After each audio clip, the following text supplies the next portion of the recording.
تبارك الذي بيده الملك وهو على كل شيء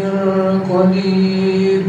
الذي خلق الموت والحياة ليبلوكم أيكم أحسن عملا وهو العزيز الغفور الذي خلق 7 سماوات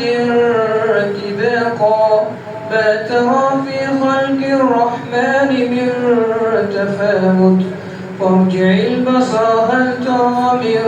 فتور ثم ارجع البصر كرتين ينقلب إليك البصر خاسئا وهو حسير ولقد زينا السماء الدنيا بمصابيح وجعلناها رجوما للشياطين وأعتدنا لهم عذاب السعير وللذين كفروا بربهم عذاب جهنم وبئس المصير إذا ألقوا فيها سمعوا لها شيقا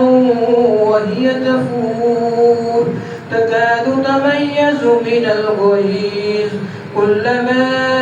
ألقي فيها فوج سألهم خزنتها ألم يأتكم نذير قالوا بلى قد جاءنا نذير فكذبنا وقلنا ما نزل الله من شيء إن أنتم إلا في ضلال كبير وقالوا لو كنا نسمع ونعقل ما كنا في أصحاب السعير فاعترفوا بذنبهم فسحقا لأصحاب السعير إن الذين يخشون ربهم بالغيب لهم مغفرة وأجر كبير وأسروا قولكم واجهروا به إنه عليم بذات الصدور ألا يعلم من خلق وهو اللطيف الخبير هو الذي جعل لكم الأرض ذلولا فامشوا في مناكبها وكلوا من رزقه وإليه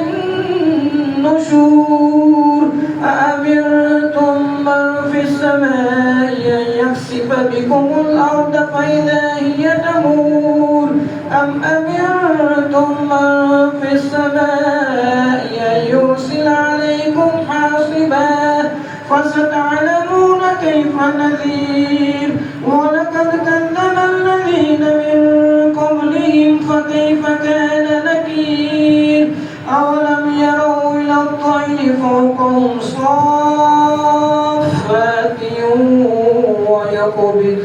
ما يمسكون إلا الرحمن إنه بكل شيء بصير أمن هذا الذي هو جند لكم ينصركم من دون الرحمن إن الكافرون إلا في غرور أمن هذا الذي يرزقكم من أمسك رزقه بل لجوا في عتو ونفور أفمن يمشي مكبا على وجهه أهدى أمن يمشي سويا على صراط مستقيم قل هو الذي أنشأكم وجعل لكم السمع والأبصار والأفئدة